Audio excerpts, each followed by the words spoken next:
Hello, hello.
At Dude Solutions, we see your operations. We see your potential. We see your assets.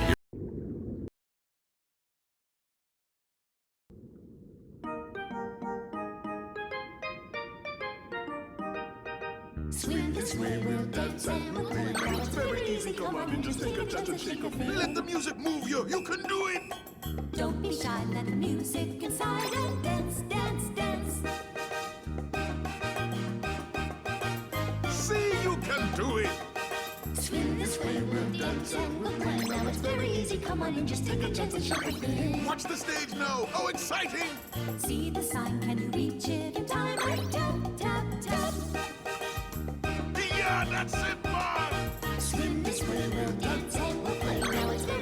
come on and just take a chance and shake a fin. And if you can't reach the target, use magic.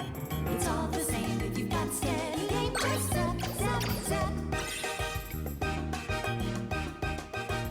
There, you got the rhythm now. Swing this way, we'll dance and we'll play. Now it's very easy, come on and just take a chance and shake a fin.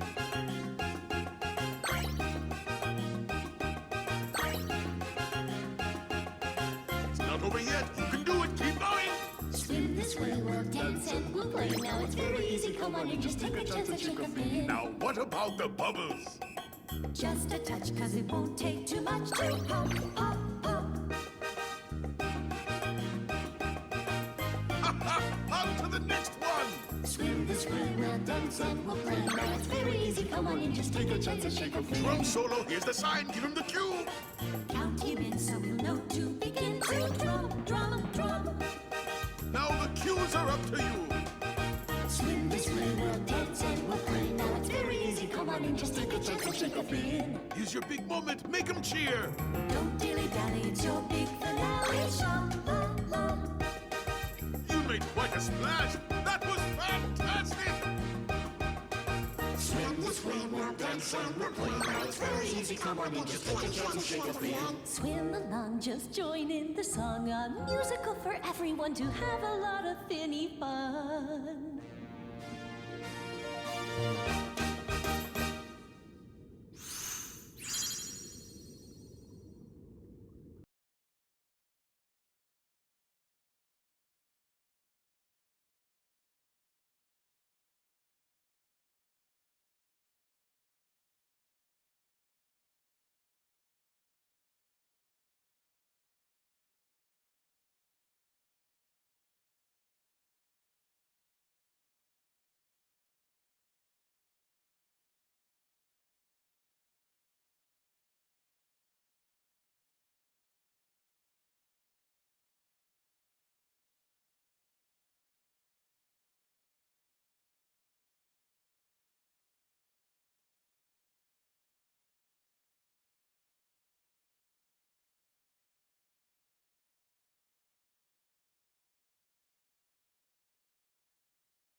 Okay, welcome to another wonderful episode of Fan Game Follies, hosted by yours truly, David Kutchik. And this week we're actually gonna play Kingdom Hearts 2. And in honor of the excesses of Kingdom Hearts 2, I threw a very hastily thrown together menu. I am joined, or not menu, but overlay. I am joined by... Hi, I am Ren. I'm a master's student in English at UWM and veteran Kingdom Hearts enthusiast. Yeah, so we're gonna have a lot of fun today playing as different characters and having different keyblades. We are going to be playing using the T mod, which is a I would say a unique kind of modding experience, in the best way possible.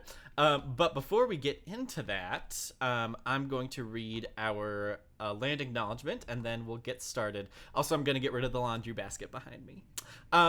Okay, so we acknowledge that in Milwaukee, we live and work on traditional Potawatomi, Ho-Chunk, and Menominee homelands along the southwest shores of Michigami, part of North America's largest system of freshwater lakes, where the Milwaukee, Menominee, and Kinnickinnic rivers meet, and the people of Wisconsin's sovereign Anishinaabe, Ho-Chunk, Menominee, Oneida, and Mohican nations remain present.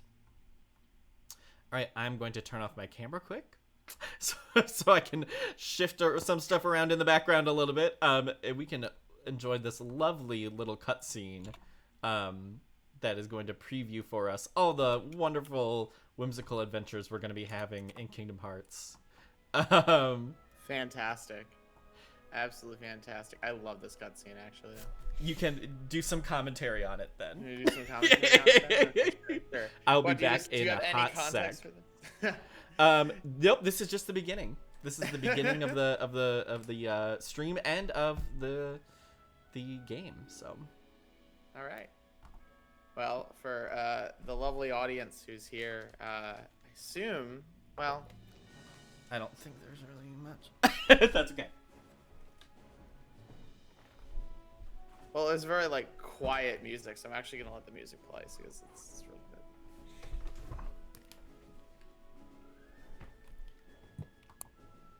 I am back.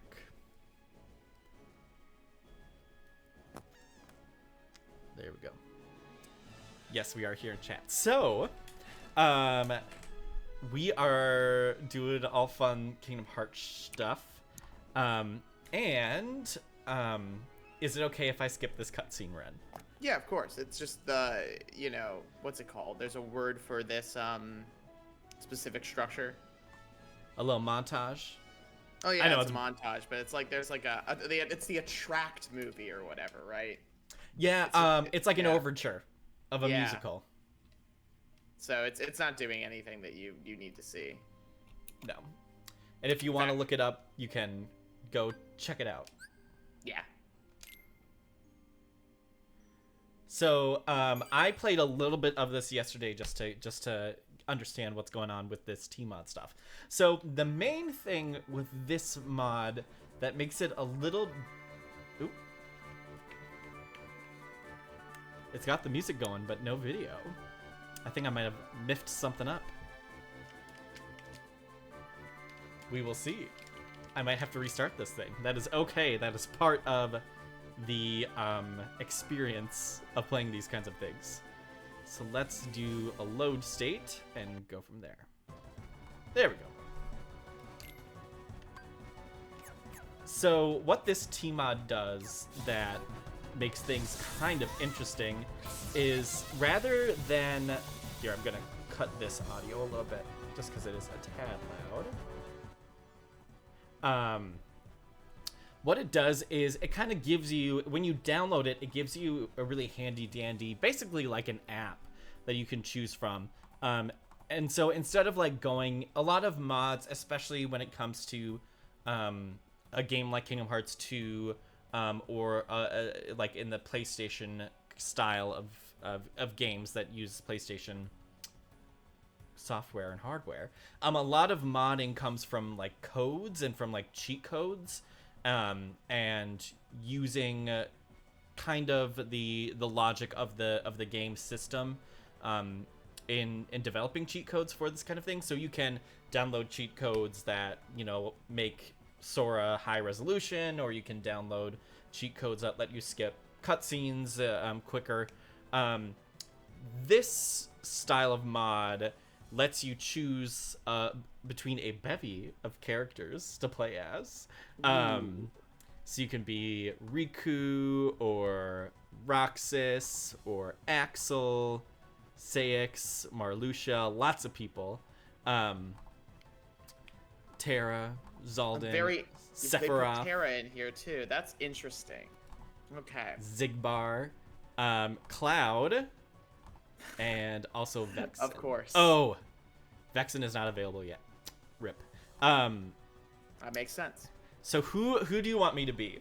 You can choose. I mean, I would just pick whatever seems nice and ridiculous to you, and go from there. I kind of want to play as Larxene just because she's funny. So we're gonna do that. I'm playing as her right now, and I also get to I can also just choose. I'm not sure if this pops up on the screen.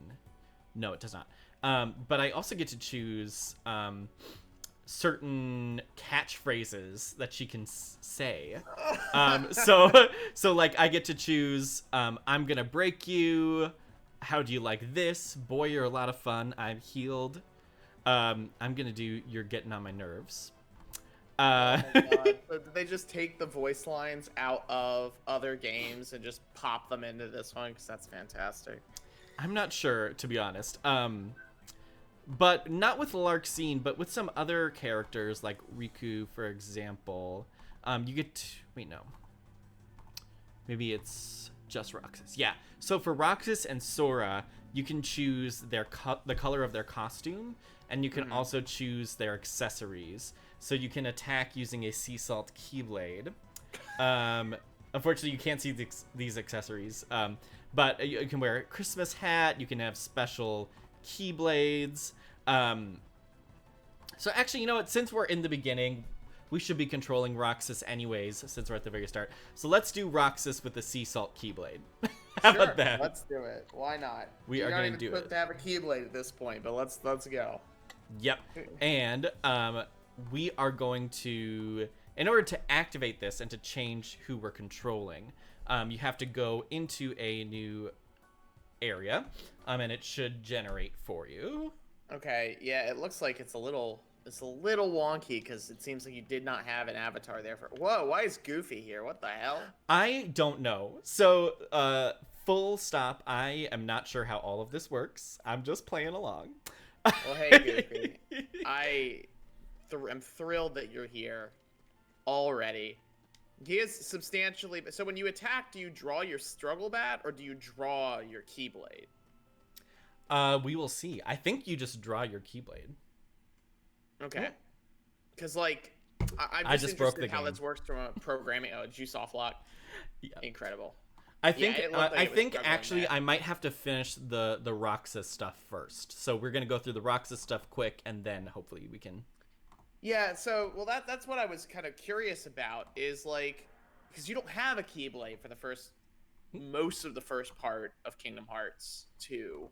So if it's just swapping models, then I wouldn't expect you to draw the sea salt keyblade. But maybe they went in and said, hey, struggle bat counts. But I'm interested. I wonder how like those struggle bats are coded as well, because you are not the only character in the game with a struggle bat. And so if they did that, I wonder if it would just replace all of the struggle bats. And if it did that, then Cypher would be running around with a sea salt keyblade. Yeah. So that's fun. This is like one of the things with Code Vein, where Code Vein modders have some issues.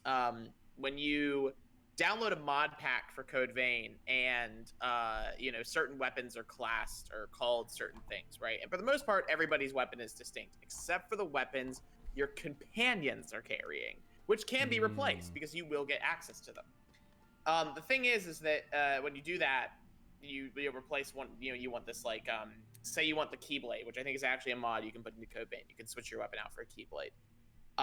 What happens then is that everybody with that same weapon also is holding the Keyblade now, because it's just the same object into the game. Yep.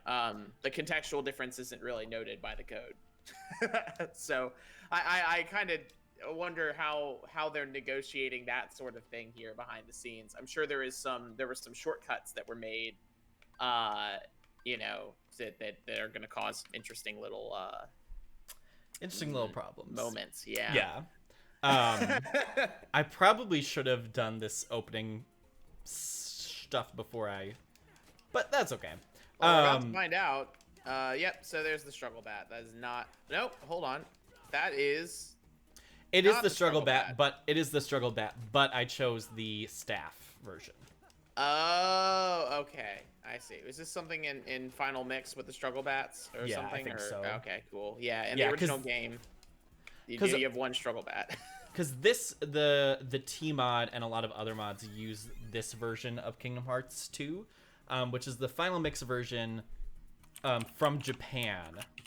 But so I had to patch the English translation of some of these cutscenes, of like the dialogue, and then also it brings in the English voice actors too.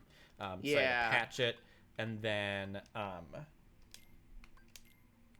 didn't know about the struggle wand, but apparently they exist. Ironically, the struggle sword looks more like a hammer than the struggle hammer. Why would you? Okay. You know what? I'm not asking questions about Kingdom Hearts' naming conventions. I'm not. We're going to be here all day if I do. I do love the skateboarding. It's such a weirdly 2006 thing to add to Kingdom Hearts. I love it. I love it. It's so stupid, but so good. they accidentally made a really fun mechanic. You know, like you said, maybe not accidentally, but you know, like it actually feels really good to be going around on the fucking board, and it's just there to teach you what reaction commands, basically. Yeah, I think I've already done reaction commands before this, but I'm not sure. Yeah, they're Got some money. nice. But yeah, it's kind of interesting. I kind of remembered wishing the skateboard could go further in the game, like it was more unbounded. Oh, it just conked on me again.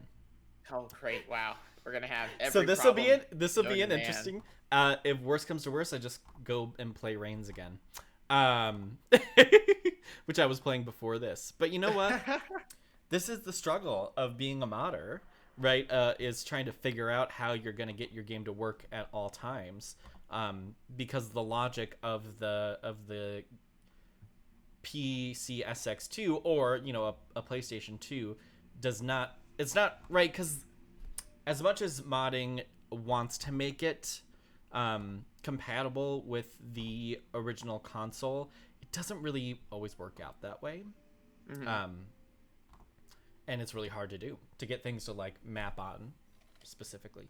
I wonder if starting a new game and then before like doing all this team modding stuff might work. So let's do that. Sure. Unfortunately, Ren, we're going to be skipping all the cutscenes. I don't know if you wanted to watch the cutscenes. Oh no, I like all you, David. You if you were gonna skip all the cutscenes, you shouldn't have mailed me the entire script for Kingdom Hearts. Like I just got it on my desk now, and I've been practicing my lines. And I thought we were gonna go hard in on this, but no. All right, no. As you know, I am not much of an actor. Well, you don't have to be for Kingdom Hearts. That's the beauty of it. Oh my god, that is so true. Wait, Goofy's still here? I don't know, man. What is Something going about the on? mod is causing Goofy to spawn. Yeah, in, okay, we which- are taking the mod out, and we are shifting that down, so you can't see the corner of my camera. And we're just gonna complete the first section without the T-mod. Alright. So we are going to do a little... Bye-bye, C-Mod. You did your best. You got Norded in the end. We're gonna do another boot. We're gonna go from there. Oh, hey, they got the PSX has the wonderful, weird Sony Misty Killers of my childhood. Mm-hmm. I did not own a PS1, PS2, or anything like that. So, Really? I like borrowed it from one of my boyfriends in high school to play Kingdom Hearts on it. And the PS4 is the first PlayStation I ever like fully owned myself. Nice. And I bought it probably 10 years after it came out. Yeah, I mean, I think I've said this on our broadcast before, but I'm not a big proponent of the console wars post Nintendo versus Sega thing. I think it's probably a misuse of the term. But my house was very much a Sony household. I had a fat PS1, a fat PS2, and nothing after that. It wasn't until like 2 or 3 years ago that I got a PS3. So I spent a lot of time with PS2 games. A lot of time.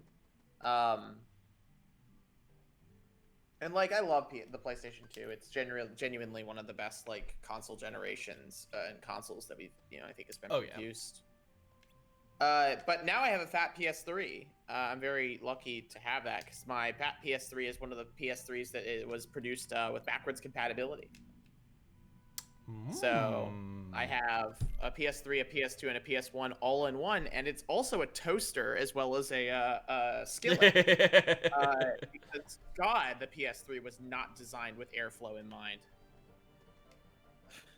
I'm picking the staff again because I'm a witchy person. You're a magic user in Kingdom Hearts games? Yes. Well, I mean, generally magic is kind of overpowered in most of them, so. Yeah, that's fair. Not as much as it is in 3. Yes, 3 suffers from so much feature creep. Mm-hmm. Like there are things about 3's combat I love. The evolving keyblades are brilliant. What a great idea. They're fun to use. I wish they weren't like I wish I think you can turn off the animations for the transitions as well, so that it isn't 15 minutes every 5 seconds to boot into the next form. Yep. But like it really is like a great thing. But I'm not a fan of the attractions. I kind of wish that they had. I mean, really, it's the attractions that are the thing that really stops me from thinking, oh yeah, I really like this, experience. I like them. Really? I know they're just there for advertising for Disney World, but you know what? I'm gonna have my fun, and y'all are gonna deal with it, and I'm gonna enjoy it. If it's there for somebody, cool. I mean, like, the thing is that it's well enough that single player can ignore any of the mechanics that they don't want to use. So I use the Keyblade forms, and that's it.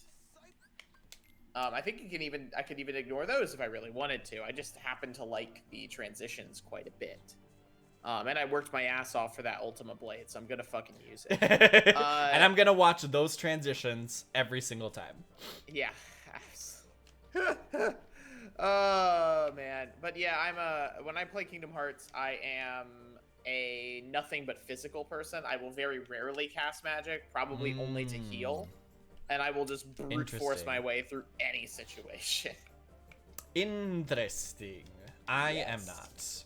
I usually, I think especially before the third one, I usually used mostly like attacks, but I do like magic. I think it's fun. And I think especially with the improvements they make in 2 with the magic system, I think it's like the first one I don't really like using magic all that much because it seems a little clunky. But this one from 2 onward, I shouldn't say onward, but 2 especially I like using magic in 2 because of the way they have it set up, Yeah, the interesting thing I think about well, the thing about magic is I could never get a handle on the quick menu, basically. Gotcha. And so because of that, I didn't want to have to stop my combat to flip through the menu to get that stuff handled. I think now if I went back and played it again and said I'm going to use magic this time, I would have a much easier time, as an adult. Totally. But as a kid, I was like, I don't understand, so I'm just going to beat shit up. Sorry, I just want to talk about how they have the like when you see enemies in this one, I forget if they do it in other ones, but they have like that little shifting camera as almost if it's like you are like Roxas or Sora who are like shifting around trying to see all the enemies in the frame. I just don't know why, but I love it. I think it's great. Yeah. I think it's awesome. There's so many there are little cinematic moments in these games. It's one of the things I think about Kingdom Hearts that's kind of been I mean, up until 3, they really had very limited levels, Like, you couldn't go too far in any level until the diorama became, exposed, and that's what it was. And then, don't get me wrong, there's a lot of detail in those walls, but, there's a lot of loading zones. There are a lot of very visible loading zones. And 3 has them. They're just not as embedded as they were previously. But I always found it very impressive how much, the camera angles are considered within these, areas. It feels like there's no part of the environment that I wasn't meant to spend a period of time staring at, Yeah, it's very lush. Yeah, and I think that's the same kind of, cinematic quality that you get when you get that, POV shaking camera. Where it's like, oh, you spent time thinking what would somebody in this situation's emotional response be, and you implemented that into the POV. That's interesting. Yeah, you don't totally really see that in a lot of games. In a lot of ways, I think Kingdom Hearts is punching above its weight class and kind of always has been. Yes. Yeah. Yes. Again, three withstanding, or 3 notwithstanding, the games have been surprisingly large in scope on the consoles that they've been on. Yeah, especially you see it a lot in 2, where the original 2, where the hardware and the software is just doesn't always match up to this. like it's obvious the capabilities of the hardware like inhibited in some ways what they were trying to do with Kingdom Aren't you Hearts supposed 2. to hit it when it's in the air and it'll go way further forward? Oh, I always thought you were supposed to avoid it. No wonder I'm always bad at this one. No, give it a hit. See if it'll. Oh, because before whenever I hit it, it always like hit me. Okay, that's much better. Detect it up the hill. Yeah, this is one of the systems, one of the like weird vestigial systems that Kingdom Hearts got rid of that I actually really liked was the Kingdom Hearts 1 tech system. I don't know if you remember this. Oh yeah, yeah, like you got tech points for like blocking and other stuff. Yeah, it was your skill shots were rewarded in a game that was really clunky, and it's like, huh. So there's incentive to play smart in a way that I think, Kingdom Hearts 2 is, I still think, the best of the games mechanically, but like in a way that like I would have liked to see in some of the later games. For all of the weird mechanics they did hold over and smash together, it's weird that the one that probably affords the most play by skill was the one that was taken out. Yeah, well, I think especially with 3.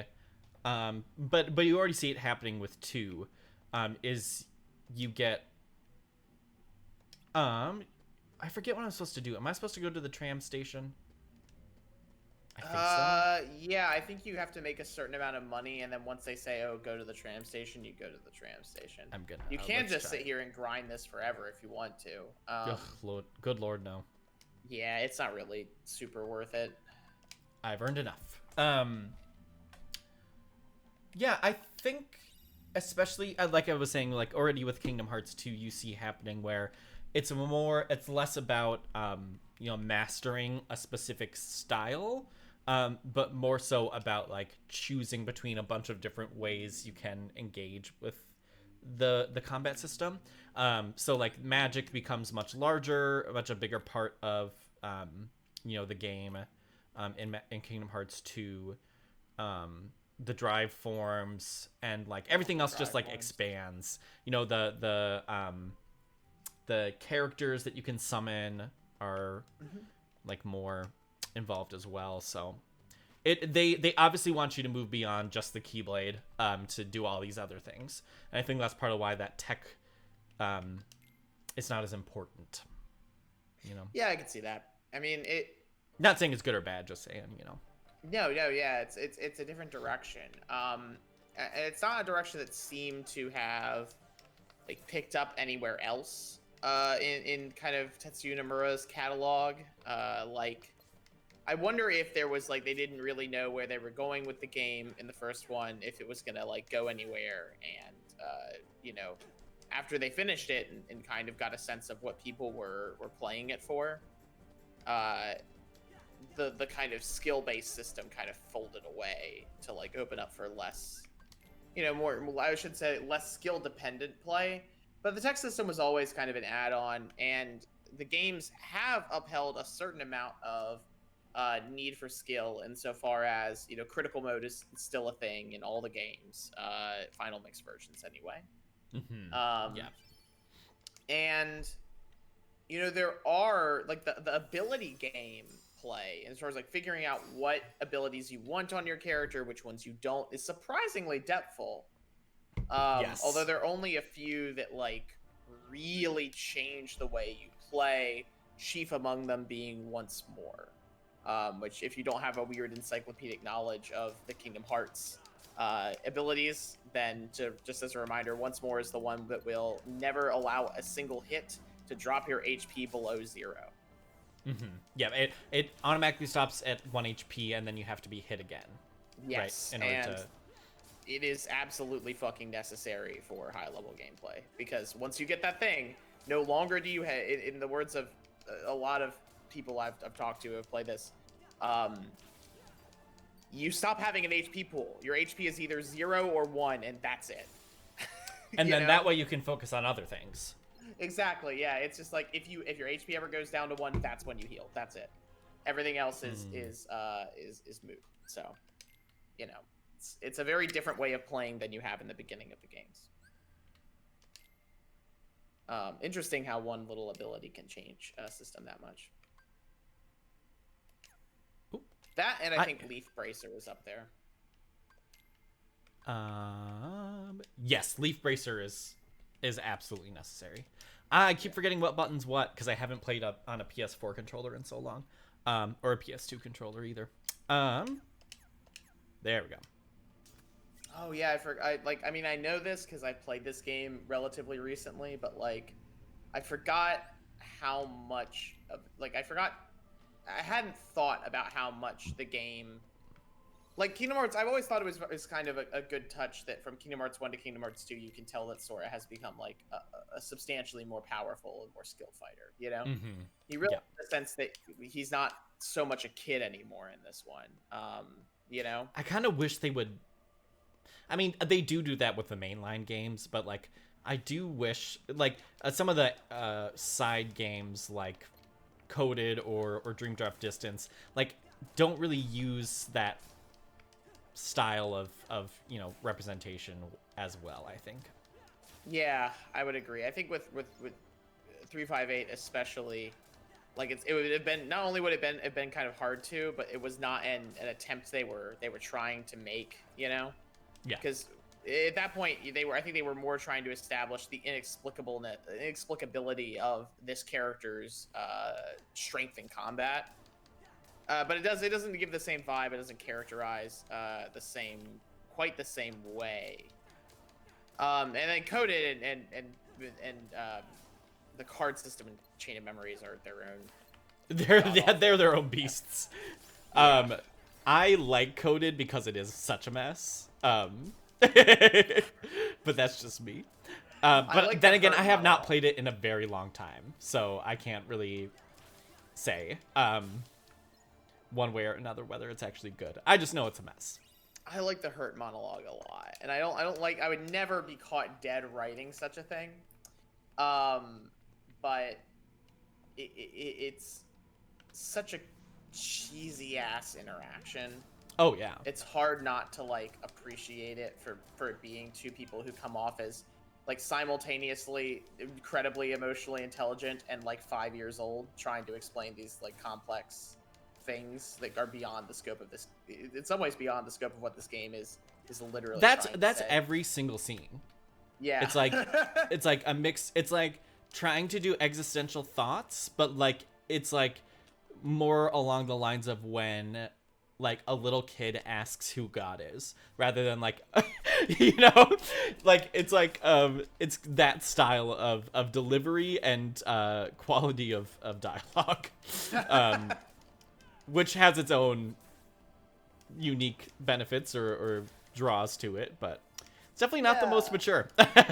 No, it does, like, it gives, in a sense, it's something it's hard not to connect with. Mm-hmm. It's kind of like this like deep empathetic cringe where it's like, yeah, I could see myself saying something as dumb as that. That's how I feel like I talk all the time, you know? Even if that's not kind of reality. I was gonna say you're definitely not a Kingdom Hearts character, and in the best way possible. It feels that way sometimes, though. It feels like you try to get something out of your mouth and it doesn't come out right. And it was something very, very, very like rewarding about watching a character try to get something complicated out of their mouth fail, and because they fail in a way that is relatable, you understand, you know, in a way that maybe you wouldn't have otherwise understood. I really like this boss fight. I think it's a good introduction to how this game is a little bit different than the second one, or than the first one, because this boss fight is very deliberately supposed to be like the big shadow you fight in the first game, but because a lot of the gameplay of it is action commands, it like highlights how important those action commands are going to be for boss battles. Yeah, it's just a sick design. Like, it doesn't have the same, like, the design of it is not the same. It doesn't try to evoke the same kind of horror that the first fight does, right? Yeah. In Kingdom Hearts 1. And that's deliberate. I think Sora's fears and Roxas's fears are very different and simplified they're simplified in a very different kind of soul-bound journey. I think the thing about Roxas and what is scary about this fight is that the enemy is at once mirroring him through action as opposed to existence, and also kind of you get this incredible sense of like this thing doesn't have proportionality. It's not quite human in a different way than like Darkseid is. Like Darkseid feels evil. This thing feels unknowable and ununderstandable. And I think that really, I mean, really right there at the very beginning, they're laying out this like difference between these characters and their particular struggles, despite coming in some ways from the same source, in some ways from very. It's there. It's well. I think the interesting thing is I think with the shadows versus the nobodies, is that the shadows is like very implicated within the system of good versus evil. Like it's very apparent that shadows are meant to be like bad versions of good people, right? And I think that's a little more understandable and knowable within. Like, it makes more sense because the duality is something that I think culturally we just feel more comfortable with. And is more highlighted, right? Whereas the nobodies are, like, weird because they're kind of outside of that binary. And so I think these two battles highlight that well. This also, wasn't I'm probably a gonna direction. die. That's okay. If you play Kingdom Hearts 1 and you that's your experience with the series and you stop, this isn't something you would have expected to see, you know? Like, I think, like, when I finished Kingdom Hearts 1, I was not thinking, oh, yeah, what they're going to do is bring in a new threat, you know? Yeah. I thought, oh, well, they'll raise the stakes. But, like, you know, and I had, this is before I had played Chain of Memories, and, you know, obviously Chain of Memories is going into this question more densely, even if it is mostly just these Heartless, you have these characters that are enigmatic. But yeah, you think, okay, well, this is a good versus evil story. We're going to stay within that binary, and that's kind of it. And that's not what they end up doing at all. So you've set up this kind of like this breakage from the traditional hero's story that, you know, I mean, yes, it comes in reforms and falls back into tropes and whatever. But for a little bit here, it's like, well, wow, the Eldritch are here now. And they are, you know, weird and pulsating and dominantly like dressed up in clothes and signifiers that with like, you know, places where they don't seem human or even really like there could like it could be just a set of animated armor and I wouldn't know, you know? Yeah, and it's not, and it's almost like, you know, they're quote unquote not natural, right? They don't follow things like gravity or you know, physics laws that we hold dear. So very Eldritch in that way too. Yeah, and all that's part of the self, right? Like it all comes back to being situated because this is all happening in a dive to the heart. So that's, you know, a really interesting direction to go in. It's very like it's one of the few like choice. What I don't know if you've heard this kind of like maxim in film that you have 3 different choices you can make as a director. You have option A, option B, and option C. And option A is the choice that anybody in your audience would assume that you would make. Option B is the choice that 25% of your audience would assume that you would make. And option C or option 3 is the choice that only you would ever make. And this is a very option 3 choice for Nomura. You know, and he will go on, I think, to make many, many more of those with questionable accuracy and success. Yeah. Yeah. I keep forgetting what the okay. It's a really like I love this game a lot, but it is like a it's an interesting choice. It's an interesting direction to go, because it presents the self as unknowable in a game that up to this point has been a lot about souls and essential parts of being and that sort of stuff. Yes, definitely. Sorry, I keep forgetting what I'm supposed to be doing. Okay. It is also like probably the first bit of this game that like, other than the fact that the main character that you're playing right now is, you know, full on Hot Topic. Maybe the first thing that like really I imagine comes as well. I know it was relatable for me as a queer person, coming in and playing this game in a way that Kingdom Hearts really wasn't, the original. Interesting. I didn't play either of these until I was 16, so I had already had some kind of reckoning with my gay identity before playing them, but I definitely like saw like the weirdness and because I was a band kid, so this was a very band kid kind of thing, like that's that kind of weird. Like even if you're straight, you're a weird band kid. This thing I think would resonate with you. Right, but I think I definitely see where you're coming from. Not that our experiences are the same with it, but yeah, I have a lot from. of like with Roxas especially. There was a lot of like identification, for better or for worse, in the dramatics of the character, in the negotiations the character is trying to make with himself and the people around him, and also in play style. I mean, it's something that I can't I can conceptualize the rest of it, but that was the thing that shocked me the most, is that like I felt worse playing Sora than I did playing Roxas, which is probably why I felt so attached to 358 over 2. And why when Roxas comes back in Kingdom Hearts 3, which again, here's a spoiler, I probably should have teed that up first. Well, we have one viewer, so yeah. It's like, oh no.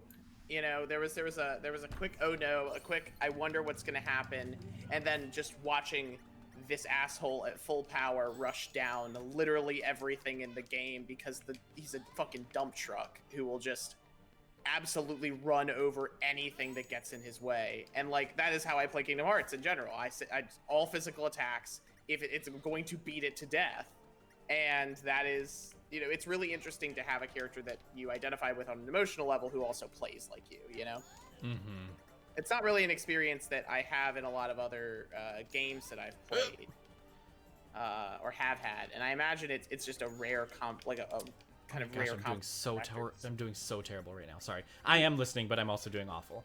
Yeah, timeout. Like so, you can tech the hits, but it's probably better to like block through that big attack and then swing on after he's done, because he's gonna like use that to reverse on you and stuff. He got me good. That's okay. It will just reset you though, because you have to win. Digital simulation. Incorporating televisual elements into a game is always interesting.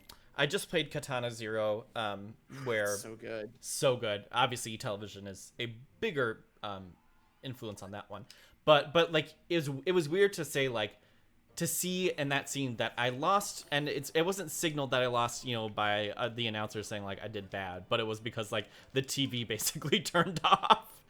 Which makes sense with what's going on with Roxas in this world. But it's also just interesting to I'm also thinking about how a lot of games started kind of messing with the televisual during this era.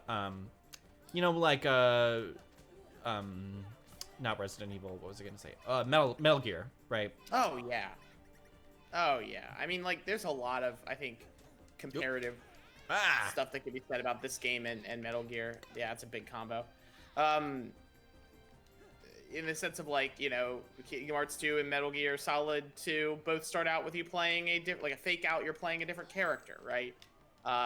Those characters have in some ways similar negotiations are being made about their situation within the institutions around them. Which I don't really feel like going into, but we'll just throw that out there and leave it where it is. Roxas does not have a nude section in the game. No, Roxas does not have a nude section. Roxas also doesn't have a sequel where he comes back as Jack the Ripper, so. Metal Gear Solid goes off the rails in its own special way. Just like this does. Yeah. But there is like, it is interesting that you have these kinds of like affordances of playing with the medium, and I wonder sometimes if those choices would be made today. But I think we're still getting games that are trying out what they can do with the platform. Yeah, it's like I think it's just kind of transformed. I think a lot of games now mess with the PC as, and the aesthetics and the effect of like playing a game on the PC is something that a lot of games, especially in the late 2010s, dealt with. So it's right. It's figuring out the relationship between games and the things they're played on. Has been around for a while, but it's interesting to see how it changes or adjusts depending on where it's being expected that people are going to play this. I wonder how like Undertale changes up when you play it on a different. Is it on console? It is. It's on Switch and I think and I think the other main consoles. I wonder if it does change. I wonder if Toby went in and made terribly many alterations. Also, this is by far my least favorite of the the 3 fights with Axel. It's just like you're so clunky in this section, and I get why you have to be, but like it is really hard to fight somebody who can drop you on your ass. Yeah. When you are this fucking unprepared for it. I thought I blocked. I hit the attack button But because I don't know what buttons. Sorry. Hey, that's block. But yeah, I mean, the other, I think, big thing about this section of the game and its relationship with television is what it's mediating, right? Like, Roxas's experience in these last, quote, few days of summer is like every slice of life anime arc plus a little bit of shonen tropes tossed in, It's the tournament arc, and it's the, go to the beach thing, and it's the go off and like explore the city in order to do little tasks. There's a lot of tropes being thrown around that are more associated with television than they are with the kind of video gaming scene, I think. Nobody ran out of the house with bread in their mouth though, so I got to give it a ding there. No Titans, 0 out of 10.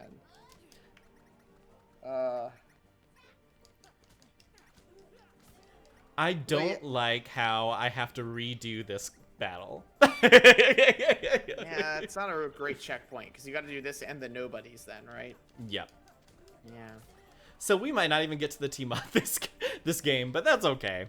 Honestly, I probably won't be streaming next week anyway because of final stuff. And also, I'm probably going to go to Esterbrook Park to get a beer. So, so we probably won't be streaming next week. So I just hope to get through this section enough to play a little bit with some of these other characters and have some fun with it. Yeah. May and December, I think, are our real slow months because those are the 2 months where everybody's finishing up finals. And there's there's no getting around that. I already come to terms with the fact that, like, I was looking at the way our analytics are shaping out, and I'm like, oh, we're on task for like match January right now, which was our slowest month of the last 4, and that's good actually. I think like, taking a few breaks is good. Yeah, and because I don't know exactly what my schedule is gonna be like for work over the summer. I don't know if this is gonna keep going. It also depends on what my parents' Wi-Fi can do. Living out in the country is nice in some aspects, not in others. You can see the stars.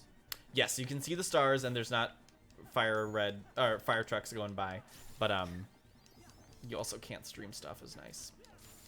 Yeah, I was kind of surprised at how quiet Milwaukee is actually compared to Richmond. Really? Yeah, it really it really does not strike me as a very loud city, and I think that's because it's a fair bit more spread out than Richmond, Virginia is. Yeah, it's had a weird developmental history, implicated in lots of different classist and racist things, unfortunately. But I think the area you're in especially is a really weird one because you're like in between downtown and residential, but you're also in a very residential street. Yes. Whereas like for me, I'm in Shorewood, which like started as residential and then kind of got the city built from that, Mm-hmm. It's a very piecemeal city, and I mean that in everything that. Oh, you do not want to be in there right now. Oh, that's bad. I should have bought a potion, probably. Yeah. Whenever the fight, you don't have to do that much damage to him to finish the fight. You just have to be like, you don't want to engage with him when he's Doing his gonna combos. outlure you. Yeah, that's the problem. Also, yeah, nice block.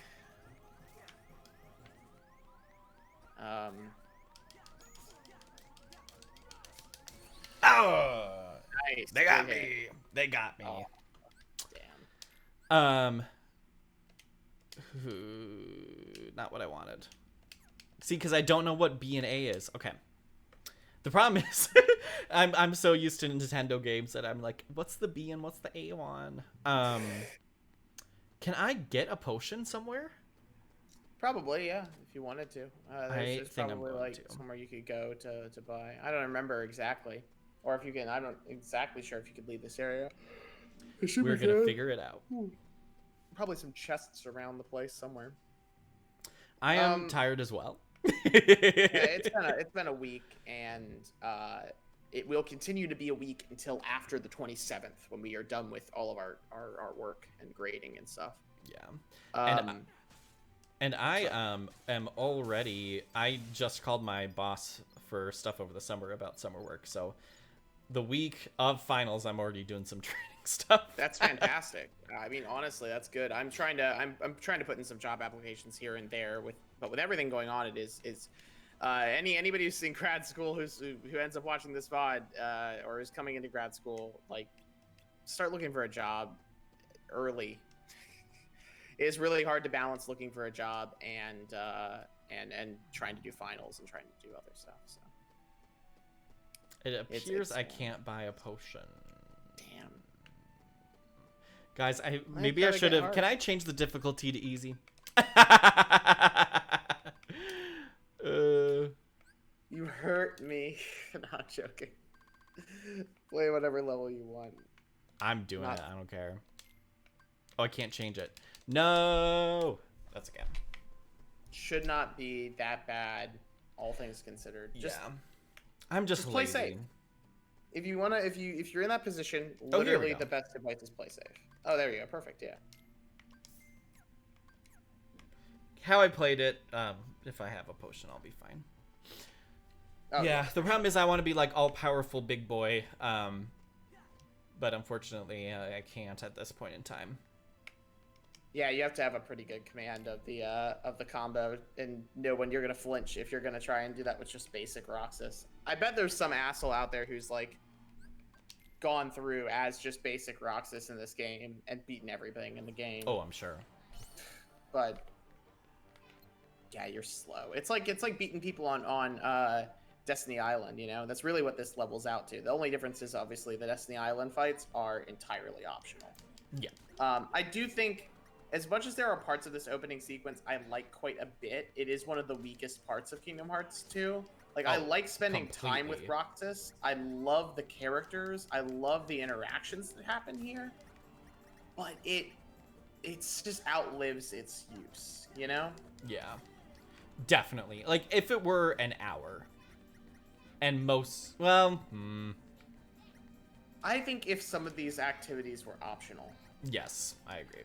like if I could choose not to participate in the struggle fight and there was an alternate cutscene where Roxas is standing on the sidelines and Hayner is maybe doing one of these fights, and then nobody's come out, and then from there they enter into the fight with Axel, so all you're doing is the fight with Axel. I think that would be quite fine and relatively easy to implement. Yeah, agreed. Yeah, I'm not trying to fix the game, but like I will say, this section is a lot, and a lot of it is. It's like, what, isn't it like 2.5 hours if you're just kind of meandering your way through it? Yeah, and if you like watch all the cutscenes and all that stuff. Yeah, it's a long opening to get to a game that then feels entirely different than the opening. Yeah, and like I understand partially what they're trying to do with it, but because like it is interesting. You're like, how do you add an emotional core to like a game with new characters? Like in a sequel, I get what they're trying to do, but like if you wanted Roxas to be a central character, maybe make him like a more central character rather than just the beginning. I don't know how you would do it, but Yeah, I or like you could have interspliced these parts with the rest of the game. And that would at least split up some of the burden of having to go through and do these things while still allowing for the emotional core. I mean, that's kind of what Code Vein does, right? Like, it's got a huge... we're working with Code Vein for this blog post, which is why it's on the mind. But, like, you know, it's got a huge cast of characters, all with a bunch of backstories, and they have these, like, retrospective sections where you're moving through the game and kind of getting a chance to view people's experiences that way. But, you know, I don't think this... I still like this section. I just wish it was probably a little shorter. I don't know. I also wouldn't have I wouldn't have hated if this game had just been, you know, Roxas and nothing else. yeah. Or it could be one of those things where, you know, rather than Sora visiting every world twice, you could have Sora, kind of like what they do with Dream Drop Distance, where you have Sora visiting each world once, and then you have Riku, you know. I'm glad they only did it twice. My biggest complaint with Birth by Sleep was just that by the time I got to the third playthrough, I was so burned out with the same worlds, you know? Wait, I can't use it? I can't use my potion? You're fine right now. I'm fine, yeah. Yeah, just keep your distance and take your shots when you can.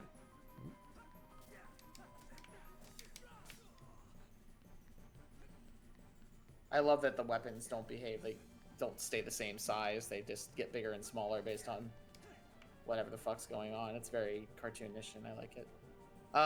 But yeah, I just... How do I put it? I want to try and, like, get the words right here. One of the issues I have with the mobile Kingdom Hearts games in general is just the repetition of them, you know? It feels like instead of, because of the format, they had to, like, really make use of space in a way. And, like, I like the way space is made use of here, where you go to each world twice. I think it's interesting to see how the worlds evolve without you around, you know? Yes, hey, you got definitely. Scan. That's fantastic. But, like... It's good to have a sense that the world moves on without Sora. I think that really helps a lot. But Birth by Sleep, to me, felt like... You know, it is a good game. I did enjoy it. But the third pass was too much for me. And Dream Drop Distance was just fine because I was only going to each world twice, you know? Yeah. I get that. See, Yeah. something else I think would have helped this section, too, is if... Because Axel's fight is supposed to be, like, the emotional core of this section.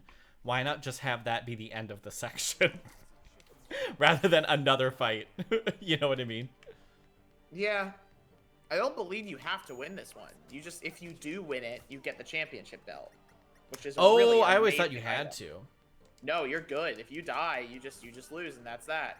But if you win, you get an amazing item that boosts your progress in fighting through the game, and it is even relevant into the early parts of Sora's story. So, you know, I always it's a thought I good had thing to. to win. No, I mean, it's like people think that like you're scripted to fail the Leon fight at the beginning of Kingdom Hearts 2 or Kingdom Hearts 1. And you're not. Like, you can straight up win that fight. And if you do, you just exhaust yourself and pass out, and the result is the same. But it was, And you get an item. Yeah, you do. It's a super hard fight, and it's only winnable if you know how the tech system works. Yeah. But it's a really cool little bit, and this is the same sort of experience right here. I think. I thought he I was wonder- easier than everybody else. Well, he wasn't easier than Hainer, because Hainer did nothing. But... If you try to brute force him, he will knock you on your ass. Because he's got a bunch of, like, reaction hits. No, you have to win this, because then it You goes have to into win the that? cutscene. I guess you're right. Yeah, I thought it was optional, but you know, maybe I'm crazy and I just forgot. It's okay. Yeah, the idea of optional boss fights at the beginning of a game, that is interesting. That's not used very much, I feel like.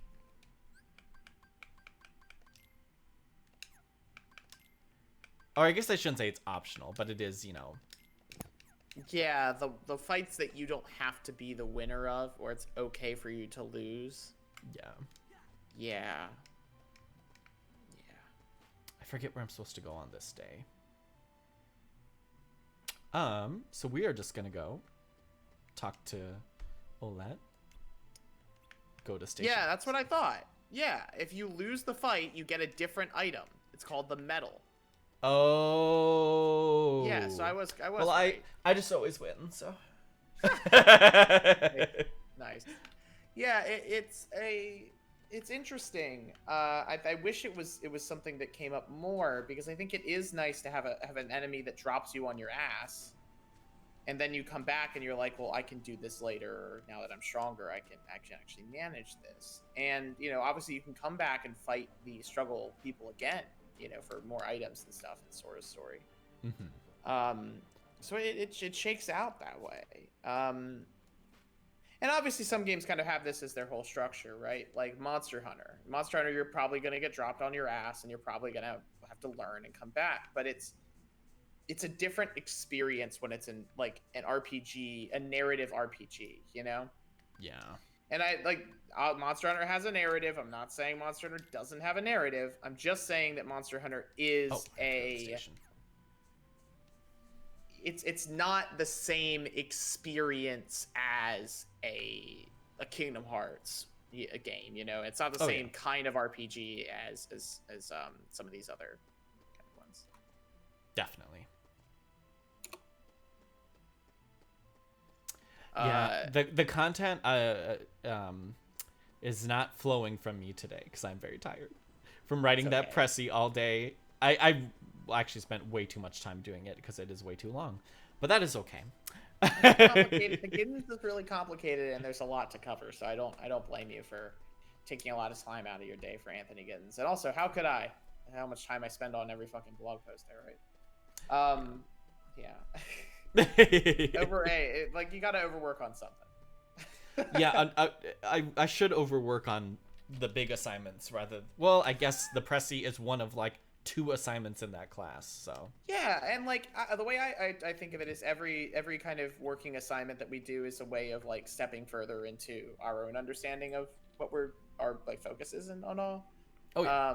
And so there's everything kind of comes back to being connected in its own way. That's all I'm saying. And Kingdom Hearts is a game that I could talk about infinitely, and I'm always ready to talk about. So, game series. I'm glad you're here then, because I'm. Yeah. I like that. Oh, the 7 Wonders. Right, this is what I'm doing. Yes, I actually This is the part of this opening that I love the most, because there are little parts of it that are absolutely unhinged. It's just like, okay. It's interesting, that's for sure. Yeah, it's because all of this is a simulation, right? So this is just Diz fucking with Roxas for like a solid day. It's like, I'm just gonna have fun. Yeah. Oh boy. Man. Hey, you got your first accessory. Awesome. I don't like wearing rings in real life. Like I don't like anything metallic. Yeah. Okay, so that is not me. Lesson learned. Yeah, well, I just like, I enjoy the Hot Topic style fashions of this game, but I could not deal with all of the buckles and all of the rings and all of the necklaces and all of the. I just couldn't do it. Could not. Sure. Do it. I am not a fan of things around my neck, so that also tracks here. Oh, me either. But I do love a good zipper, and I do love a good buckle. Yeah, if the buckle is above clothing, I can handle that. So so not like a buckle bracelet. That would be not a buckle bracelet. Oh my god, have you seen I can't remember what the character's name is. I'm gonna look this up. It's Final Fantasy X character.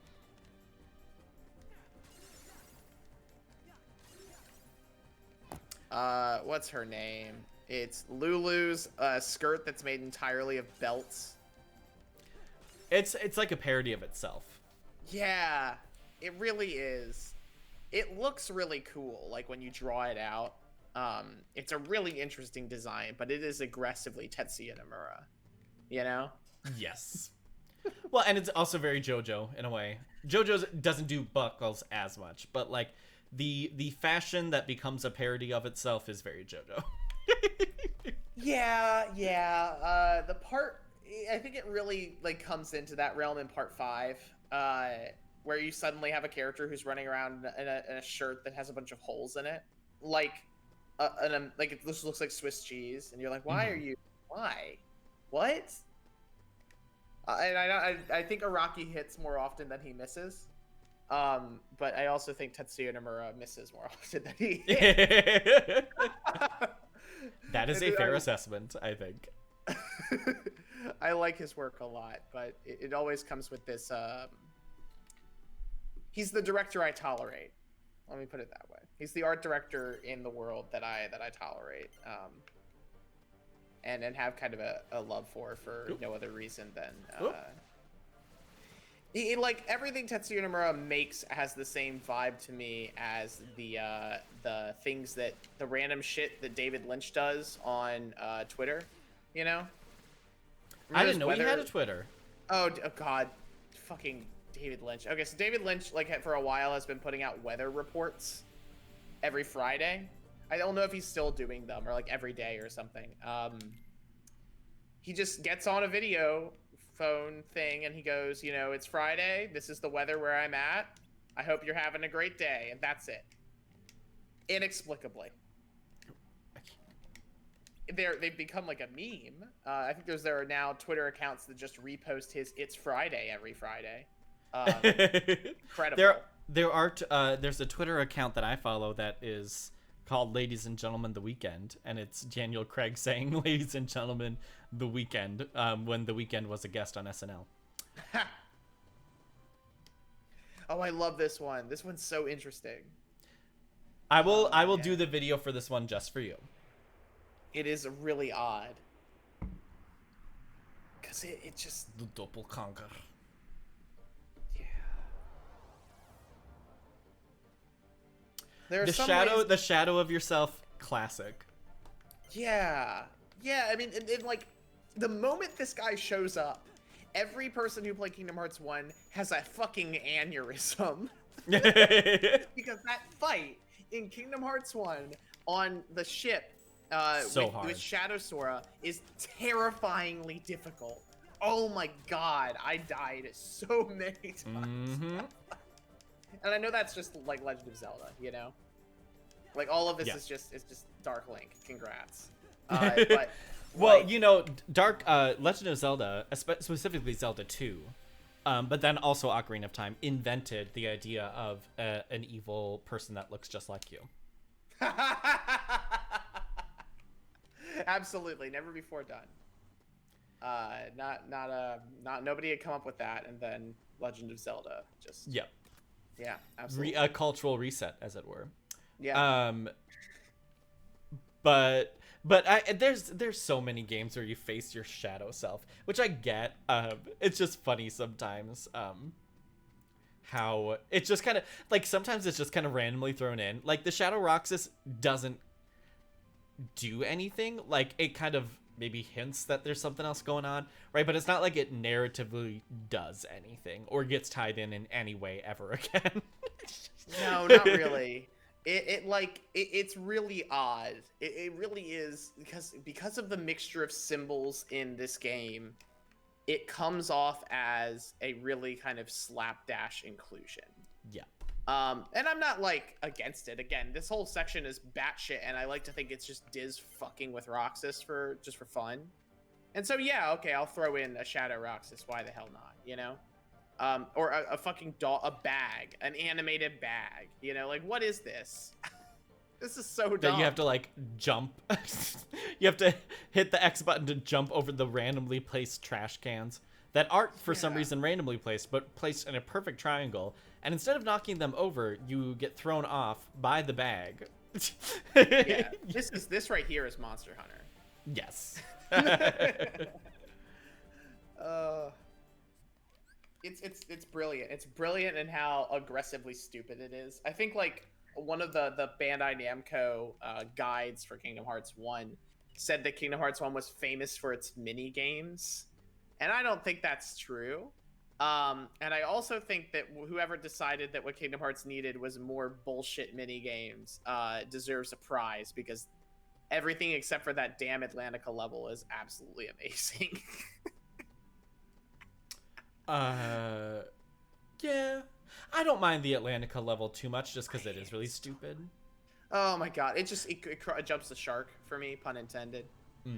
See, and I love Atlantica. Feels like a little tongue-in-cheek to me, but also it's not, which also makes it kind of amazing.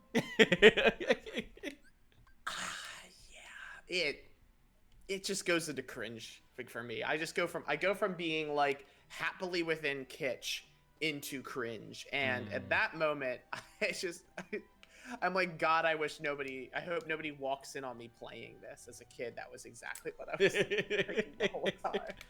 It's like, oh no, I swear this game is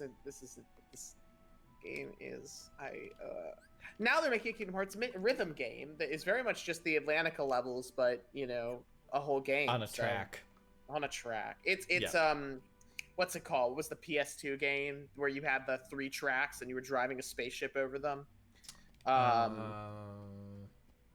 It's one of many musical. Let me check. Okay.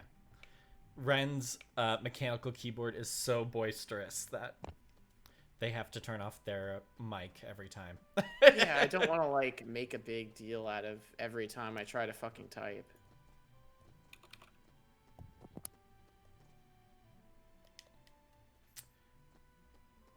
My favorite, what I kind of love about skipping these cutscenes is that I've played this game so many times and I still have no idea what the story beats are because it's just so batshit. That I'm like, I don't remember what I'm supposed to do after this because like it just there is no logical sense behind some of these things sometimes. Yeah, it's very off the walls, and like I love some of that. Like I think the Sora story, like once they get into the main game and we get out of this slice of life stuff, it stops feeling like you're watching the melancholy of Haruhi Suzumiya, but playing through it, which also great show, but it's also very strange. Oh yeah, Amplitude's the game. They just made Amplitude, but they made it Kingdom Hearts. Which is cool. I mean, like, all right, great. I guess there's enough music. I love the music of these games, so I'm not saying no, but it does feel like a Persona Dancing All Night sort of thing. Let's franchise the shit out of this, Oh my gosh. Ooh. And then there were those, I forget, it was called like Cinema Dungeon or something, the Persona spin-off. I forget what those Yes, the mobile games, which are just a convergence of two of the fucking 2 or 3 of the casts of games. I understand why people like those. Those seem like a no-brainer to make, just because it's like a Smash, but for Persona characters. I think the game of all the like spin-offs Persona has had, the one that's like hits the hardest is the fighting game Ultimax. It's so well put together, and it's not a game I would have expected to love, but I absolutely adore it. So yeah, I mean it's good, but I feel like they really do just make as many spin-offs. Atlas is really into just making as many spin-offs as absolutely possible. I mean, we got a Dynasty Warriors game now in Scramble. Yep. Yeah, it's like a Dynasty Warriors style game. Yeah, I've heard good things. Maybe it is good, but it's not really what I would have had, expected out of the Persona franchise. Yeah. And I don't sorry. Oh, sorry. I know some people love the rhythm game. I don't like the rhythm game, so. I haven't played it, so I can't say. I am waiting until Strikers goes on sale for like $15 in a Steam sale in like 4 years, because I played a lot of Hyrule Warriors and I liked it, but I didn't love it. So Gotcha. If it's a warrior style game for Persona, I think it'd be fun, but I'm not chomping at the bit by any means. The game I really want to play right now is Pokemon Snap, but I don't want to spend $60 on that, so I'm not doing that either. Yeah. You know, honestly, while we're talking about things, it's kind of remarkable there haven't been more Kingdom Hearts, like, spin-offs. I don't mean, like, there haven't been more Kingdom Hearts spin-offs as in more games, because clearly they love extending the universe, but with, quote, spin-off titles that are very much still within the realm of the main game. But, I mean, like Coded is, I would consider Coded to be more of a mechanical spin-off from the original game, whereas all of the other ones, even the card system is still just remediating the same experience that you have on the PlayStation 2, you know, or the PlayStation 1. No, PlayStation 2, my bad. Yeah. But, like, isn't it kind of remarkable there hasn't been a Dynasty Warriors Kingdom Hearts game? The new ones are kind of that. The new one is kind of that. But I wonder if there is, especially within Square Enix, like a resistance to that kind of thing, because it feels like so much of their like branding is the JRPG-ness of all of their games. But I don't know. So like I wonder like if the hack and slash, even though that is kind of what Kingdom Hearts is, like if you go full Dynasty Warriors, I wonder if they're like afraid that mixes things up a little bit. Maybe. I don't know. I don't know how open they are with their IPs either. Yeah. You know, I don't necessarily. There are a lot of things about Square I'm not like a huge fan of. But I definitely don't. With the history that company has had, I would not be surprised if they're particularly protective over anything that has any kind of Final Fantasy content in it. Yeah. Not that, you know, they have, what's the word? Always managed the Final Fantasy IP well. Nope, not always. I'm just thinking about Lightning being a real person now. Sometimes I just wake up in the middle of the night in a cold sweat, and I remember that Tetsuya Nomura's Lightning is just living in France somewhere, according to the lore of Final Fantasy 13. It's very weird. I love weird people.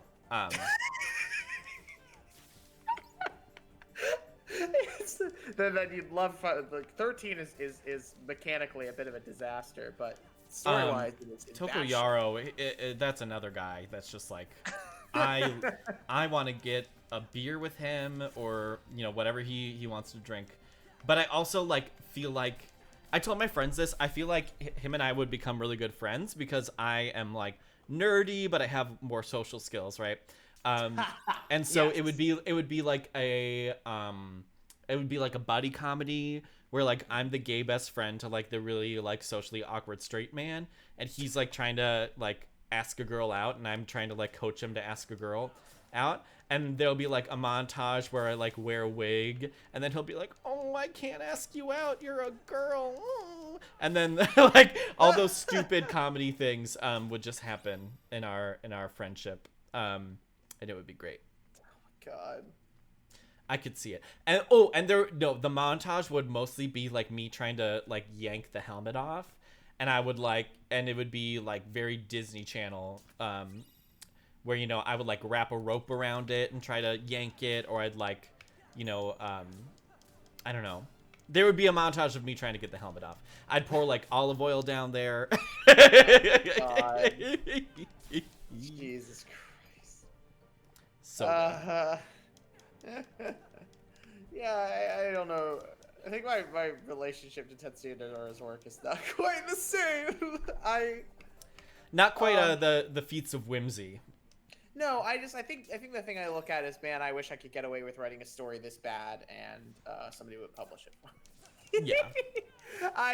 You know, and that being said, I have a profound connection to these games, and I love them, and I know that they are, like, they're bad in equal parts good, and so it's more complicated than that, but, like, there are just some decisions that were sure as hell made that I know that if I brought to any writer's room at any time in my entire life, I'd be laughed out of the space, you know?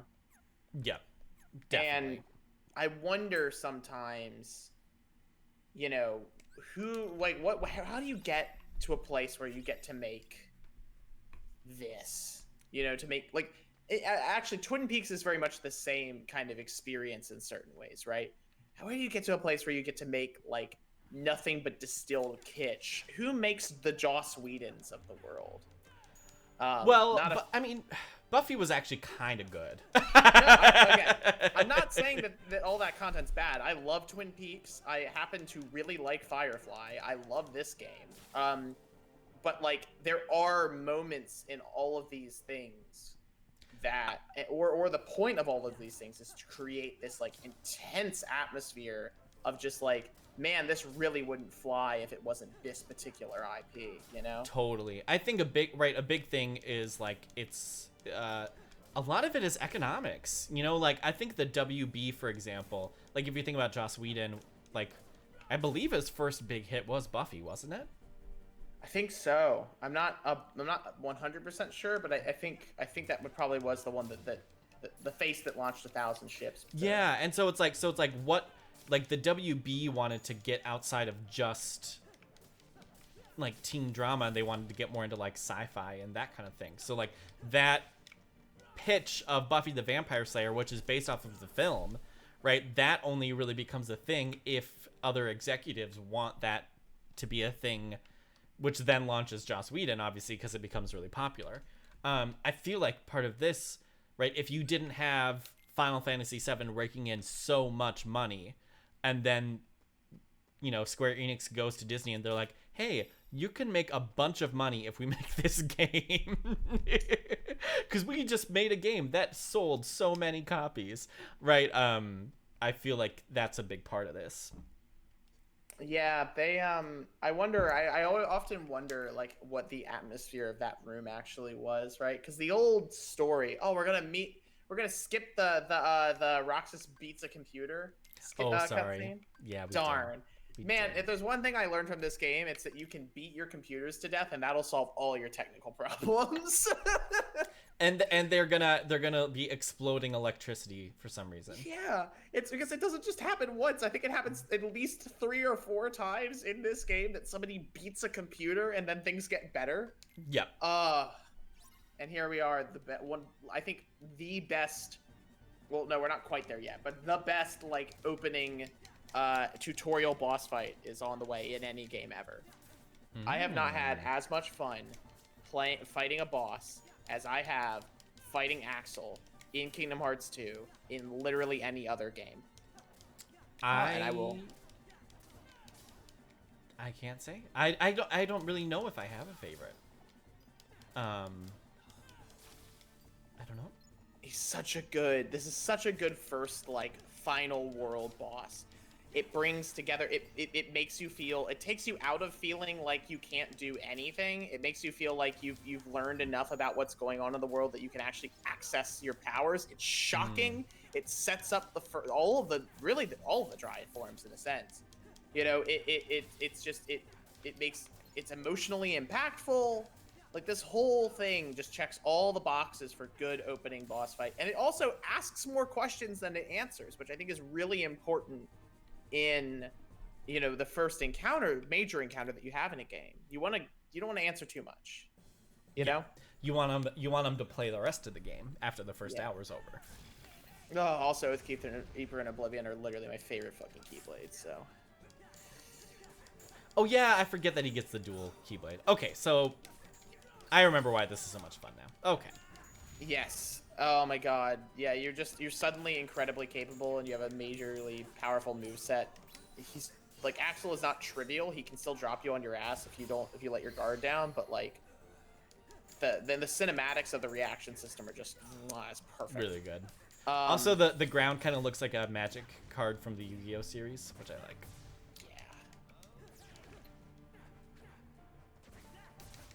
Yeah. There we go.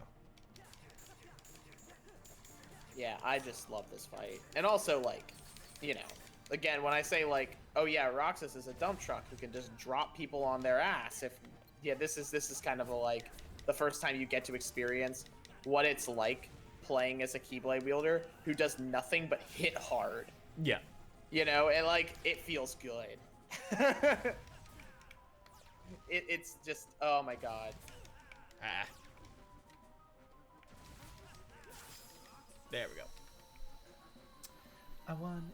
We Nice. may or may not be able to get to the actual modding today. We will see. The last half hour is modding. Wow. Not even, because I gotta get out of here by 5:45. Oh man, the last 15 minutes is modding. Wow. Yeah, I'm really interested to see how they implemented some of these characters. You know, the portraits look fantastic. Yes. This, if I had to take a guess, I assume they've cut together bits from other Kingdom Hearts games in order to kind of like manufacture how some of these characters would feel in Kingdom Hearts 2. I think so, yeah. And that's really awesome. I'm really thrilled to see that kind of remixing. But yeah, very excited. Oop, now Sora's legs look really weird. I don't know why, but they look so weird to me. Okay. Oh, that's kind of the point. He's a leggy boy now. That's what happens when you grow up and don't change your fucking clothes for a year.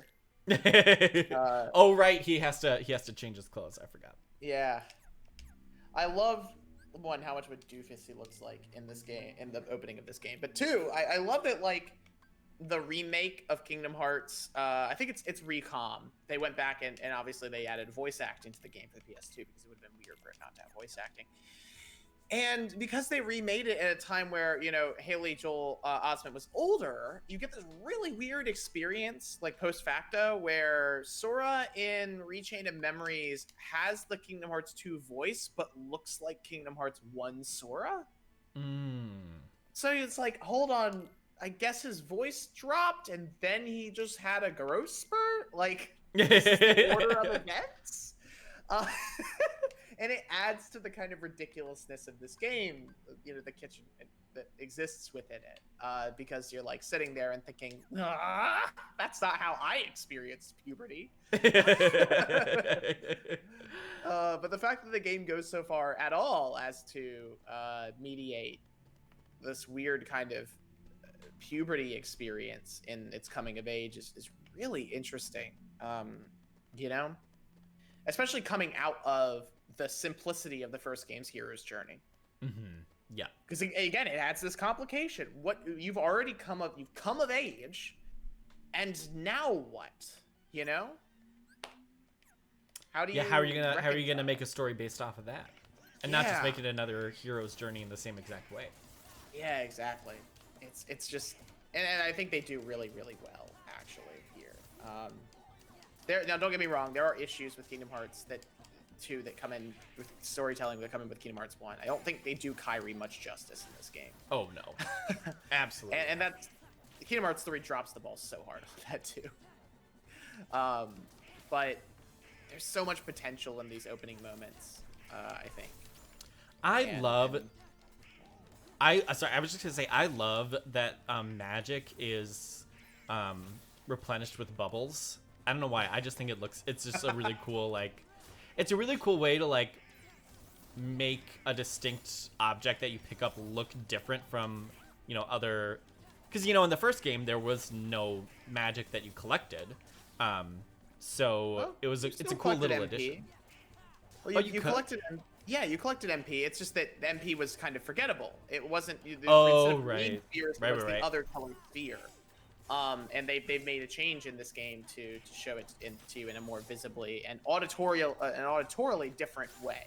And I wonder if it had to do with thinking, oh, we're gonna have this other enemy type, so we want them to like feel different when you hit them, or if it came down to just feeling like the last game just had things too similar and people couldn't tell the difference. I don't know. I do like the bubbles though, a lot. But yeah, I mean, you picked up MP in the original. I think you picked up MP in the original game. I think so too. Yeah, I think so. I might have been making that up. I believe there is a chest around here. Yes, there is. There's a couple. And I believe I have to get past the just doing a little bit quick research. I think I have to get past the tower before I can start using this stuff. So hopefully we can get out of the tower before 5:45. If not, we just played Kingdom Hearts 2 on a computer. Standard. Yeah. Wow. Well, but technically I still did have the English patch on the Japanese final mix, so it counts as modded. They're called MP balls. It's very interesting. I could have sworn in KH1 they looked a little different though. I think they were just blue, like solid blue. Yeah, that's what I thought too. I thought they were like, yeah, they're blue and They have like a slight glow to them, yellow. don't they? yeah. No, they are bubbles in Kingdom Hearts 1. That's right. Oh, My really? bad. Yeah, they're Oh. they're bubbles. I had a moment where I was like, I thought they're these spheres that pop out that are yellow and blue, and the MP bar is yellow and blue because the yellow is your like, so I thought those were the MP spheres, but no, the bubbles also come out. I think I was just having a kid memory, where you're like, oh yeah, by the way, that makes sense. What do they call it? Where you misremember something, like a mass misremembering. Yeah. Well, I mean, I blame the game for that one because, like, come on, you make the bar one color and you make the orbs one color. I'm going to assume that's where my MP is coming from. But I don't think the money they changed the look of money in this game though. They made it like that's polygonal, what it is.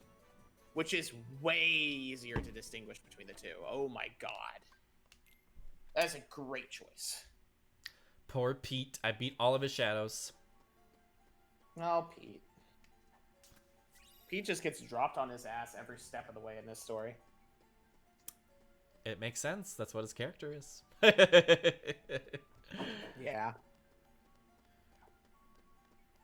I do, one of the other, like, hopefully, I don't know how far we're going to go in Kingdom Hearts. If we go all the way, I have so many thoughts about some of the twists this story takes, and, like, if they, like, the difference between the kind of affect they create versus the actual, like, impact that they have, like, from a knowledge standpoint.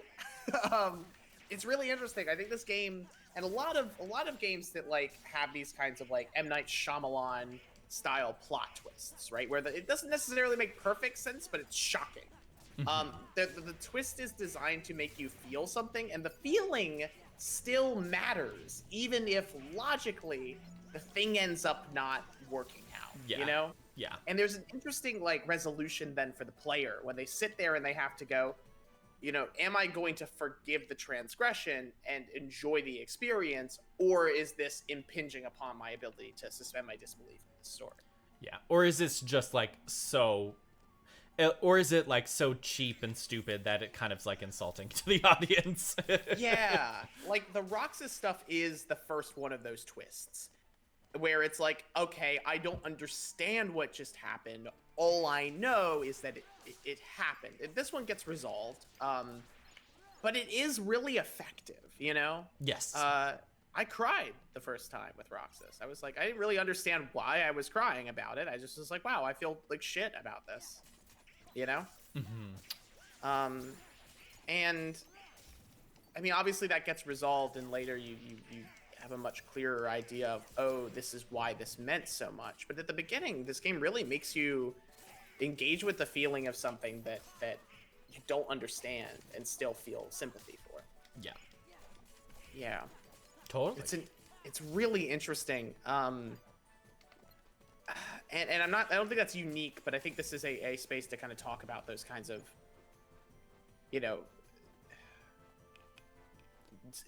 estranged portions of narrative structures. Totally. Yeah. Sorry, I am not yawning at you. I am just tired. I know. Oh, God, I'm tired too. This is just one of those games that, like I said, I can just talk about forever. I'm sure you have a few that's like, yeah, if you put me in front of this, I'm just gonna. Well, I could talk about it. I could talk about Kingdom Hearts for a long time, but just not when not while I'm doing a bunch of academic work at the same time. That's when it gets a little tricky for me. Yeah, what's the game for you though that, like, Like no matter what's going on in your life, if you had to make a podcast on the spot about it, you could do it easy every week. Probably Majora's Mask. Probably. That's a good choice. I don't know what else it would be, to be honest. Oh, well, actually, probably Pokemon. I'm just kidding. I could do it on Pokemon very easily. Very easily. If it's like a single game, I would probably do Majora's Mask or Ocarina of Time. But if it were a franchise, I would do either Pokemon or Legend of Zelda. Fair. Yeah, this is just I Oh yes, it's time for I can't just march in. I forget. Do I have to read all of these, or can I just? I believe you do. But I'm not 100%.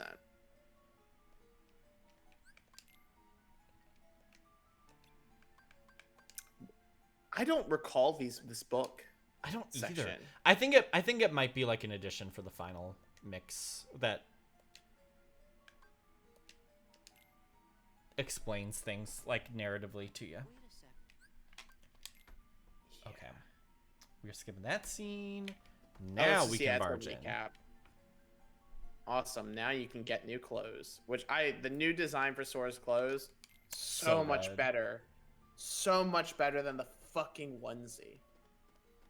Oh my god. Oh, there's the chest. I knew there was a chest in here. So much better. Now we're gonna change clothes, and then I'm finally going to be able to switch characters, I think. Also, this is just a great cutscene as well. You know? I skipped it. Watching them, like, change your clothes color over and over again. Just palette swap you. Oh my god, it's so funny. It's very Disney. Very Disney. Oh, I've got a puzzle piece. This must be new. Yes, that has got to be a final mix thing. Some can only be accessed after learning certain ability. Okay. Interesting. A little Metroidvania for your Kingdom Hearts experience. Now I have to go on the gummy ship. I believe I have to do a gummy ship thing first, if I'm not mistaken. All right, so you have a lot of experience with Kingdom Hearts. This is a contentious topic, so I want to ask about it. Gummy combat. Kingdom Hearts 1 versus Kingdom Hearts 2, which one do you like more? The second one. The second one? Yes. Okay. Why? It's more... I don't know. Interesting? It's more like there's more going on, and it's just more of a enjoyable thing to do. The first one is very slow, I think. Yeah. What was interesting for me is I played Kingdom Hearts 1 and I played Kingdom Hearts 2. In Kingdom Hearts 2, I hated the gummy combat the first time I played it. I was like, this sucks compared to Kingdom Hearts 1. And I went back and played Kingdom Hearts 1 and I was like, wow, this sucks compared to Kingdom Hearts 2. I got used to the speed of Kingdom Hearts 2 and I went back and I realized, oh, I have this nostalgia for the simplicity and the ease of understanding as to why I was doing the gummy combat and those sorts of things. Gotcha. That Kingdom Hearts 2, it's much more complicated. There are these doors, and we've got to use them to connect. We can't travel the same way, but it's not really explained exactly why. I mean, we get why, but it doesn't, like, visually appear as, like, a real blockage on the map, because it's just this door. They really didn't, like... It's very anime without the kind of, visual... like the reading to back it up. You know? Yeah. Like I can hear it in the story and I can look at the game and go, okay, well, this is what's happening now. But there's a disconnect there. And then I thought, oh, well, you know, Kingdom Hearts 3 rolls around. I wonder what they'll do with gummy combat, and they turned it into They turn it into like an open world kind of thing. Which I don't think is bad. I kind of liked it, actually, to be honest. They made some choices. Here's the thing. I love the boss sections. they're awesome. Like the changes they made with making gummy combat harder, making it optional, showing me like ways I had to soup up my ship to fight those big things. Heartless are just flying around in space. That's awesome. But the grinding of like going through the world and like trying to find all these things, and the visual design is a mess. It really, I couldn't help but feel that they did a really good job of making the Kingdom Hearts 2 system better, and then took it out of being an on-rail shooter for some fucking reason. Yeah, I agree. Like I do like the way it is an on-rail shooter in the second one, and I do appreciate the open world ness of it all in the third one. But I do agree it is a little messy and a little clunky sometimes in the third one. Yeah. And it's poorly designed at times. And it also it removes this sense of space that exists in Kingdom Hearts 2. In Kingdom Hearts 2, it feels like the worlds are really far apart. In Kingdom Hearts 1, it feels like they're really far apart. In Kingdom Hearts 3, it feels like they're really fucking close. Oh, I thought they felt really far apart. Really? They felt really close to me because I could always see one or two of them on my horizon line, you know? And like, that's great map design. Don't get me wrong. Yeah, I mean, I need to be able to tell where I'm going, so I got it. But like, it collapses the universe in a way for me that I didn't really care for. And I don't know. Maybe that's just me nitpicking, but it I like the Star Fox shit, you know. But like, I guess that's it. At the end of the day, I just want my Kingdom Hearts 2 gummy combat to be Star Fox, but like good Star Fox. So we're going to attempt to do this T-Mod. Yes. So we will see what happens. It honestly probably is not going to work, but that is okay. So we are going to try being Axel. All and right. we will see what happens. Oh, I'm excited to see how they did this shit. What movesets? Hopefully in the next 6 minutes, it won't crash on me. Well, even if you get into one combat sequence. I mean, that's... Oh, hell yeah, so you are here. Can I open cool. this? Yes, I can open. Okay. So your animations are very that first boss fight. Yes, it looks like it. If I'm not mistaken, Axel was one of the first characters to be made for this. Because I know when it was first made, like in 2015, it didn't have as much access as it does now. Oh. Oh. Oh, wow, that's cool. So you have, like, some of the more interesting abilities as well. Huh. So I can be invisible and kind of run around. But what's interesting is the menu goes away. So, like, you can't use items when you're these characters, looks like. Oh! Oh! Yeah. You're going to see something in about... Whoa. Yep. Ah! Oh, it's a little messy. I see. Yes. I love how you T-pose to assert dominance on all of the Yeah, I mean... We'll see what happens when I get to a cutscene style area. Yeah, I'd love to see how this handles cutscenes. Oh, this could be fun. I wonder if my game will just crash or what's going to happen. We gotta do like a Skyrim day where you just download as many Skyrim mods as possible. Oh yeah, totally. All right, so it looks God. like for the cutscenes, it's just normal Sora. That's probably for the best. Yeah, much less work probably. Yeah. Oh, this is interesting. So it does load your model in for this stuff. So that's fun. I guess it previews Axel's turn to a good guy. Yeah. I've also found myself like I'm okay with the Keyblade shit. Like everybody gets a Keyblade thing at the end of the day. I remember when this game first came out. You know, it was really cool to see Kairi get a Keyblade, see Riku kind of get a Keyblade, and then after that, everything kind of went into insanity. How do you mean? mean, now there's so many characters with keyblades, you know, and because I mean, at this point in the game, you weren't really super aware of like the historical kind of contexts